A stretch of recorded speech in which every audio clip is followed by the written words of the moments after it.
What's going on, everybody? It's Davey from the 80s, and you are now entering the Cinema Chop Shop. So park your ass right there. And while you're there, don't forget to hit the like, the share, and the subscribe button down below. Also, if you check the link, you will see a link for Patreon.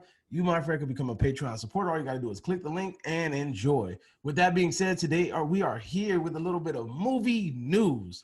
Now, yesterday we had a reveal of a quick clip of Godzilla. And during this video, I'm going to go over a couple of different movie news, breaking news articles or whatever that came in. So let's start off first with Godzilla. All right, so Godzilla.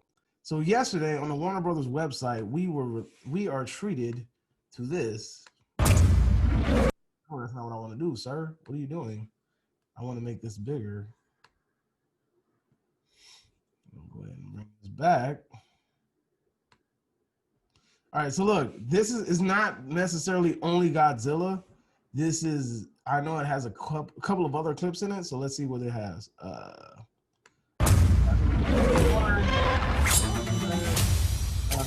Kombat, different movies. I am a revolution. How can we help?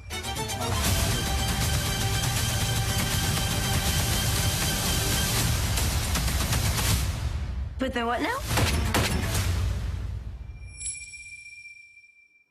So basically, most people are hyped about this. Godzilla coming out the water and King Kong murking his food. All right, so everybody's mostly hyped about this image right here. King Kong punching the shit out of Godzilla. Everybody is talking about it, and I mean, I don't understand why people were surprised. We were already introduced to the clip of them two fighting on top of the aircraft carrier a while ago when there was when we had the leaks. So I don't understand why people were all surprised because it's nothing new, right? Warner Brothers has been doing a really shitty job at trying to get us hyped for this movie. There's no trailer release yet. There's rarely any pictures that were released, and this movie was already supposed to be released, but due to COVID, it got pushed. So I don't understand why there's not more promotion behind this movie. And honestly, it is the worst decision that Warner Brothers can make, in my opinion, because they should be hyping this movie up, especially because it got a new release date, I believe, of, let me see, when is the new release date? Takes out that. Godzilla versus Kong. New release date. I know it's coming out a couple of months earlier. So March. All right, so March 26th. Yeah, I believe. Yeah, March 26th. Cool. So yeah, so it has a new release date. So I don't understand why they're not promoting this more. That's a really bad move in my part. This is probably something that I'm going to watch on HBO Max because we in LA, we are under like strict regulations and rules and lockdown procedures and shit. So there's a lot of movie theaters that haven't opened up. I think the only movie theaters that are open up are kind of far away. What do I think about the clip? It's cool. It's just a taste. But honestly, I think Warner Brothers is dropping the ball with the promotion for this film. They're not getting people hyped. They just keep giving people these breadcrumbs, and it's not good enough. And if they honestly want this movie to do good, they're going to have to put some money behind it and actually promote the shit out of this movie. It's coming out in what, 2 months? So they need to really get on top of that. All right, so with that being said, we're moving on to the next topic, which is Mortal Kombat news, another Warner Brother property. We yesterday were treated to a series of pictures that were released from Warner Brothers about Mortal Kombat. This picture is Jax, most likely fighting Shao Kahn. This looks like Shao Kahn's armor. This is definitely a hammer, so most likely he is fighting Shao Kahn. I don't like the way that Jax looks. The arm looks kind of cool, but this face right here looks very Steve Harvey-ish, and I'm not digging it, bro. You should have let his hair grow or something. You could have gave him the look kind of like from Mortal Kombat 2, the like Mr. T flat top looking thing. You could at least did that. The bald head, dude, you really making this man look like Steve Harvey, and I'm not digging it at all. Next photo, we have Kano. He has the red eye. He has scars. It looks like there's something underneath his skin. The plate might be underneath the skin, but I personally thought that it would have been better if the plate was visible. Maybe that's something that's going to happen later in the film. He looks like Kano. He looks the part. He has that grimy, filthy, dirty, disgusting look. Like he's just a grimy, horrible person. So kudos on him for this Kano. This is going to be the main actor, a washed up MMA fighter that for some reason has some sort of mark on him that means he's an Earth Realm fighter, I guess. So yeah. At Sonya and Kano fighting, this should be a really good scene. She looks like Sonya. This kind of reminds me of a Mortal Kombat from the 90s, low-key, when they're fighting in the sand ring. Kung Lao and Liu Kang. All right, so Kung Lao, okay, he looks like Kung Lao. I can see that, and that looks like Liu Kang. But this fire right here, I really hope that this is just like some promo pictures, and I really hoping that they touch it up. But that looks like some really bad CG, and I hope that we're not getting this in the film. I hope it gets touched up a bit. The set designs look really good, though. The whole temple in the background, we can see the temple. That looks pretty good. The set pieces look good. Then we have Sub-Zero. Damn. I mean, I like it. I really want to see the mask in full. I'm not really digging this part up here, but I guess I got to see it in its entirety before I make a really, really good assessment. But I'm not digging this little rubber tire looking thing up here. It looks like some it looks like some Michelin tires. I'm not really digging it. But like Sub-Zero looks pretty, like the ice thing and everything looks badass. This is the same clip that was taken from the Warner Brothers thing that we just saw a minute ago. More ads. Sub-Zero versus Scorpion, stabbing my man with a spear. Sub-Zero, obviously, Scorpion right here, probably getting stabbed. That's interesting. The rivalry continues. Then we have another picture of from another angle. Liu Kang and Kung Lao. Fire still looks crappy. What else we got? MMA fighter, washed up, like I said earlier. That's what they were saying. I don't like this MK logo. It looks kind of cheesy. Like it looks like it belongs to like a really like a rip-off version of a Mortal Kombat game. I think that's it. All right, so those were the set pictures that we were introduced to. Honestly, I think they're okay. I need to see a trailer first because you can nail it. You can knock it out of the park with the costume designs and the way that and the people that you choose for the roles, like the appearance. But at the same time, I would need to see the way that they act and the way that they carry themselves, right? Because that's really all that matters to me. Like they need to look, they look the role, they look good, but are they going to act the role? Like, I mean, this could honestly turn out to be like a freaking cheesy, very Z. We could get some Z acting, or not even B. Like we could get some Z acting, and it could be a really shitty acting job, but really dope fighting scenes. So it's kind of like a payoff. It depends on what matters the most to you. But me, I need to see a trailer first before I make an assessment. Most of the costume designs look good, aside from a few other things. I really hope that the CG that they picked for the Liu Kang scene is not the permanent solution, but we shall see. I need to see a trailer before I make a really big assessment. Based on the photos, it looks good, but I need to see more in order to make a full assessment of how I feel about this film so far. Moving on to the next thing. This one is just brief. Deadpool 3, they announced that it's supposedly going to be R-rated. Me personally, I think that it's a possibility, but at the same time, with Venom, with what we saw happen with Venom was supposed to be R-rated, and at the last minute, they switched it to PG-13. So there's a possibility that we can get a bait and switch, and it's not going to happen, right?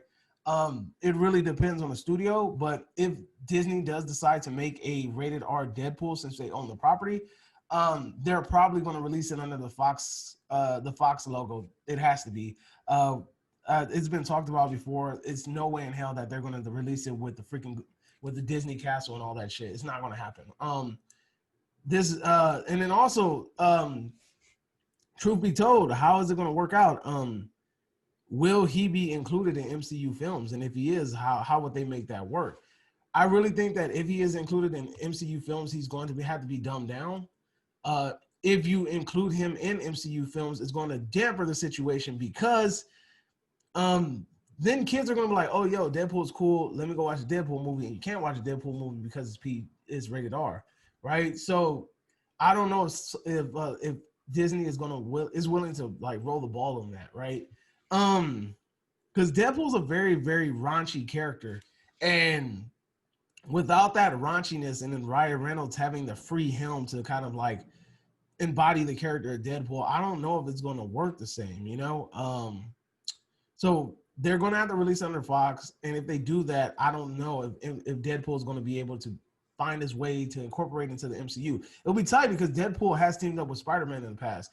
Deadpool has been an Avenger. So we know that he has ties with the MCU and different superheroes within the franchise, but is he going to be able to shoehorn his way in without, I guess, tainting Disney's image? I think the only way to do it is under Fox, and then basically they're going to make references probably to show that he is a part of the MCU, and then maybe even quick cameos. But I don't think that is going to be what a lot of people are hoping for, like a full-on integration into the MCU. I don't think it's going to happen. I think MCU characters are going to be featured in his film, but I don't think it's going to be the other way around. Like I can see like a Captain America or a Spider-Man or one of the MCU characters joining him in his movie, but I can't see it being the other way around. You get what I'm saying? So my last bit of news, because that Deadpool thing was quick, Black Panther. So with the with the passing of Chadwick Boseman, we have a empty throne. I know that Disney doesn't want to go with a fully CGI Chadwick Boseman film, like the whole thing through. I don't think that would be a good look. But so they're going to have to find a way to go around it. And the way that a lot of people assumed that it was going to be, which people assumed that it was going to be like that anyway, eventually somewhere down the line, is that Shuri was going to, his sister was going to take the throne, right? And that's what a lot of people assumed, and that's what a lot of people think was going to eventually happen, which it happens in the comics anyway. But I don't think people wanted it to happen this fast in the MCU. So with that being said, there was news that Michael B. Jordan was returning for Black Panther 2. And with that news, makes you wonder if he's going to take on the mantle of the Black Panther.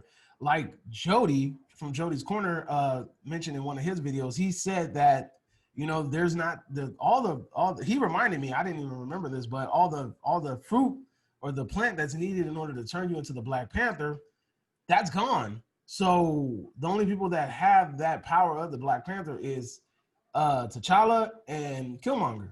So without those two, I mean, the spirit of the Black Panther is essentially dead, if you really think about it, right?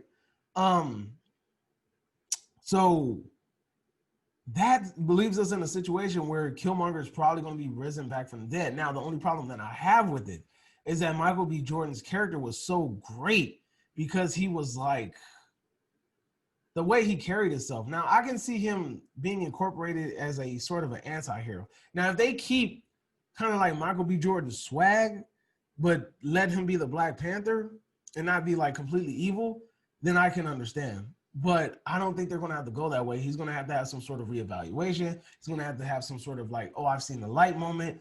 And that's not going to work for his character in order to be really, really good. Like, the thing that made Killmonger so dope is the way that he was, you know, the stuff that he said, the way he carried himself, the way that he thought.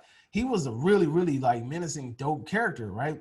And he's like up there. He's honestly like one of the best MCU villains, if not, he is the number one in my opinion. He's the best, hands down, best MCU villain out there, like hands down. But how are we going to turn him into a hero? The only way I can see it be done is if he's some sort of anti-hero, right? Becomes like a kind of a Venom kind of character. So I think that the only way that this works with keeping the essence of who Killmonger is by not stripping him of it completely. You're going to have to keep some of the old Killmonger swag and mind state in order to kind of keep the character authentic. If you take all of that away and then make him just as goody two shoes, it's not going to work.